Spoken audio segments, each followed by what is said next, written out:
Hello guys, today I'm gonna show you how to format your AUTEL storage, either external or internal.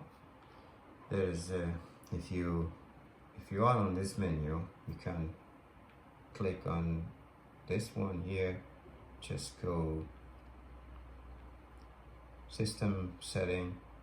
From here you can find it, storage, or if you are here, just click on second home, go to setting, then go to storage. If you wanna for some reason eject the SD card, just click on this here. Or if you wanna format internal shared storage or portable storage like SD card or whatever, you just simply click here,